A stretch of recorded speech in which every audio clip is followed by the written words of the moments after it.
Hey everyone, this is वानी। और मैं काफ़ी लॉन्ग टाइम बाद कोई वीडियो बना रही हूँ। अप्रॉक्स 1 मंथ हो गए होंगे। मैं स्टडी मेरा थोड़ा सा डिस्टर्ब इधर हो गया था क्योंकि कुछ इमरजेंसी आ गई थी। तो इमरजेंसी तो बता के आ नहीं सकती है कि वो कभी भी आ जाती है।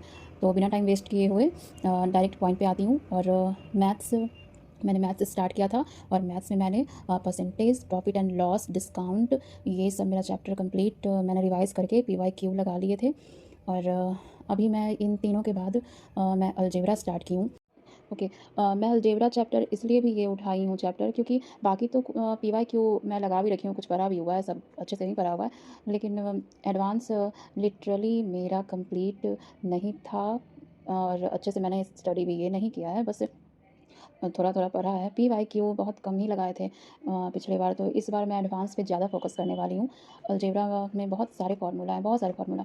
कुछ कुछ बहुत इजी हैं, दिमाग में रहते हैं, लेकिन कुछ कुछ तो दिमाग के ऊपर चले जाते हैं, इतना बेकार कोई कोई फार्मूला है। सो मैं सोच रही हूँ कि जल्दी कंप्लीट करूँ। इस बार मैं कैसे नोट्स तैयार करी हूँ मैथ्स के। मैं अगर इसके ओरिजिनल मैं नोट्स दिखाऊँ ना, प्रॉफिट एंड लॉस के, जो मैंने अपने घर पे रखा है, तो मैं पूरा फुल कॉपी भर रखी हूँ क्वेश्चन से। बहुत सारे क्वेश्चन में लिख रखे हैं, लेकिन वो मैं रिवाइज़ भी नहीं करती हूँ, इतना टाइम ही कहाँ है। तो इस बार मैं कुछ अलग कर रही हूँ। उस बार मुझे फ़ायदा कुछ हुआ नहीं था खास। मुझे ऐसा लगता है कि आप क्वेश्चन नोट करते रहोगे ना, 200 300 ये सब, तो मुझे नहीं लगता है कि कुछ फ़ायदा होने वाला है। मैं इस बार कुछ कर रही हूँ अलग, कि मैं कॉन्सेप्ट लिख रही हूँ, देन उससे रिलेटेड बस एक क्वेश्चन। फिर हैंड राइटिंग बहुत गंदा है यार तो और हाँ, देन फिर नेक्स्ट कॉन्सेप्ट, उससे रिलेटेड क्वेश्चन, बस। इसके अलावा ये नहीं है कि आप कॉन्सेप्ट लिख रहे हो फिर उससे 5-6 क्वेश्चन लिख रहे हो साथ में बहुत सारे, तब तो फिर आपका कॉपी भर जाएगा, फिर रिवाइज भी नहीं कर पाओगे। PYQ आप लगाने बैठोगे तो उसमें तो बहुत सारे क्वेश्चन मिलेंगे जो आपसे बनेंगे ही नहीं। तो क्या सब नोट डाउन थोड़े करने बैठोगे? इतना नोट्स लास्ट टाइम में ना, रिवीजन का टाइम इतना नहीं मिलता है, बहुत लिमिटेड नोट्स रखने पड़ते हैं क्योंकि बहुत सारे चारों सब्जेक्ट है ना, और चारों के इमेजिन कर लो कितने नोट्स तैयार हम लोग करके बैठे हुए रहते हैं। तो लास्ट टाइम में रिवाइज़ करने में आसानी हो, बस इसलिए। ओके। सो मैंने 90s डे का एक टारगेट बनाया है जो मैं हर बार बनाती हूँ और पूरा हो ही जाते हैं, बस इस बार कुछ ज़्यादा ही डिस्टर्ब चल रहा है। आई होप सो ये दिख रहा हो।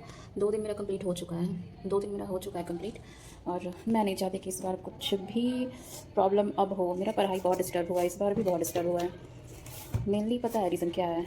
अगर आप अकेले हो ना घर में, रिस्पॉन्सिबिलिटीज़ सब कुछ अकेले मैनेज करने वाले, तो फिर वो चीज़ें आपको फेस करनी पड़ेगी, आप उसको इग्नोर नहीं कर सकते हो। तो इसलिए प्रॉब्लम होती है। जैसे कुछ लोग मैनेज होते हैं ना, कि कुछ आपके घर में 2-3 लोग हो मैनेज करने वाले, और भी अकेले रहने पे यही प्रॉब्लम होता है। इमरजेंसी आ जाए तो फिर पढ़ाई लिखाई बाकी सब चीज़ बंद हो जाते हैं आपके, कुछ नहीं हो सकता। अभी मैं इंग्लिश पढ़ने अब मैं बैठी हूँ और इसके मैंने रूल्स सारे रिवाइज़ कर लिए थे और वीकली मैं करते रहती हूँ इसके रूल्स। मैंने खुद से नोट्स इसके बनाए हैं और बुक से मैंने नहीं पढ़ा है ग्रामर। मैंने यूट्यूब पे क्लास देखा है, उससे खुद ही नोट्स बनाए हैं और मैं वीकली उसे एक बार देख लेती हूँ। और डेली का ऐसे बोला जाए तो मैं इंग्लिश किस तरीके से करती हूँ, मैं वोकैब पहले, सबसे पहले वोकैब देखती हूँ। कभी 200 या जितना हो सके, मतलब अगर मन कर रहा है तो मैं देखते चली जाती हूँ। कभी कभी मेरा 500 पे पहुँच जाता है, जितना हो।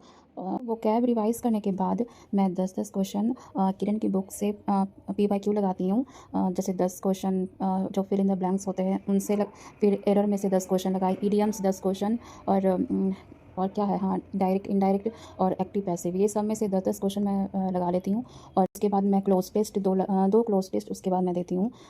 और किसी दिन मन नहीं किया तो मैं नॉवल 30 मिनट्स या 40 मिनट्स मैं रीड कर लेती हूँ।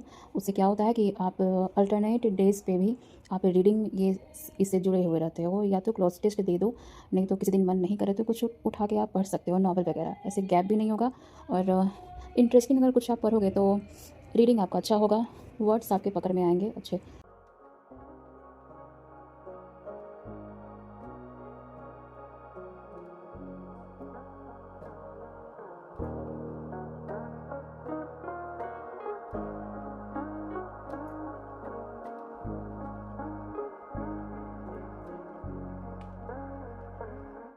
ओके।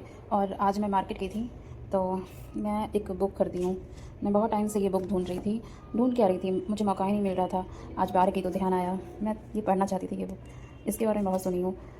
एग्ज़ाम का टाइम है, उतना टाइम तो नहीं दे सकती हूँ, बट जब भी फ्री टाइम मिलता है मुझे पसंद है। मेरे पास बहुत सारी कलेक्शन है बुक के, अच्छा लगता है पढ़ना। काफ़ी अच्छी अच्छी चीज़ें रहती हैं, बहुत अच्छी अच्छी चीज़ें रहती हैं। मैथ्स और इंग्लिश पीवाईक्यू करते-करते दिमाग हो गया है ख़राब। मैं थोड़ा-सा वॉक कर रही हूँ छत पे और अच्छा मौसम आज का कर रखा है। इवनिंग काफ़ी अच्छा सनसेट है। अकेले टाइम बिताना थोड़ा-सा अच्छा लगता है मुझे। पता नहीं कि कौन से वो लोग होते हैं जिनको किसी की कंपनी की ज़रूरत होती है कि कोई आए और बैठ के बात करे। नहीं भाई, मुझे नहीं चाहिए। मुझे वो टाइम अगर फ्री है कोई टाइम स्टडी और काम के बाद, तो वो मैं अकेले रहना ही प्रेफ़र करती हूँ। खुद के साथ अच्छा लगता है, किसी को कोई एक्सप्लेनेशन नहीं, कुछ सफाई नहीं देना है। खुद के बारे में सोचो, शांति से जो मन हो वो करो, कॉफ़ी पियो, खुद बना के कुछ खा लो।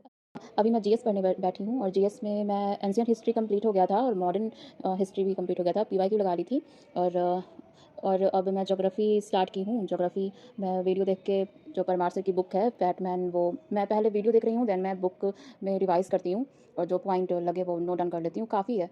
मैं वीडियो रिसेंटली मैं किसी का वीडियो देखी, उसमें मैंने देखा कि बहुत सारे नोट्स बना रखे हैं उसने। 7 से 8 कॉपी उसने नोट्स बना रखे हैं। तो इतना नोट्स बनाना, सब कुछ नोट डाउन करने के लिए नहीं होता है कि आप किसी टीचर पे ब्लेम कर रहे हो कि उसने ऐसा पढ़ाया, उसने वैसा पढ़ाया, मैंने सब कुछ लिखा था, पढ़ा भी था। सब कुछ लिख क्यों रहे हो? सब कुछ नहीं लिखा जाता है। जो आपको नहीं बार-बार गलती हो, जो एक्स्ट्रा पॉइंट हो, वो नोट डाउन करो ना। सब कुछ का नोट्स बनाओगे क्या? ऐसे तो 7-8 कॉपी हो जाएगा। मैं भी जब स्टार्ट की थी ना, यही की थी। मेरे पास भी पड़े हुए हैं। मैं तो और खान सर का क्लास ले ली थी। इतने सारे हो गए थे। 2 कॉपी 3 कॉपी मेरा एंशिएंट और मॉडर्न हिस्ट्री लिखते-लिखते चला गया था। फिर मैं रिवाइज़ जब करने बैठी तो इतना बोरिंग वो मुझे लगा। उसके बाद मैंने सोचा कि नहीं, मैं एक बुक कोई खरीदूँगी और वीडियो देखूँगी और जो उसमें अगर कुछ लगेगा नोट डाउन करने के लिए, तो मैं बुक में ही वो पॉइंट आउट करके नोट डाउन करूँगी।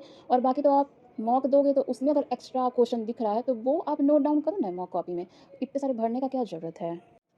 वैसे ये बस मेरा खुद का ओपिनियन है, बाकी सबके अलग-अलग होते हैं ओपिनियन। किसको कैसा सूट करता है, किसका कितना कैपेसिटी है, उसके अकॉर्डिंग लोग मैनेज करते हैं अपना पढ़ाई कैसे करना है। तीनों सब्जेक्ट मेरा रिवाइज़ हो चुका है और अब केवल रीज़निंग बाकी है और रीज़निंग में मैं केवल मॉक लगा दूँगी सोने से पहले। एंड आज लेट नाइट स्टडी का मूड नहीं है। अब जो स्टार्ट करूँगी कल स्टार्ट करूँगी। रिवाइज़ तो हो ही गया है ना, बस बुक वगैरह थोड़ा-सा नॉवल पढ़ूँगी, देन सो जाऊँगी आज। मैं डेली क्या स्टडी करती हूँ, मैं क्या टारगेट लेके चलती हूँ, वो मैं पोस्ट में डाल देती हूँ। 90 डे चैलेंज मैं लेके तो चली हूँ।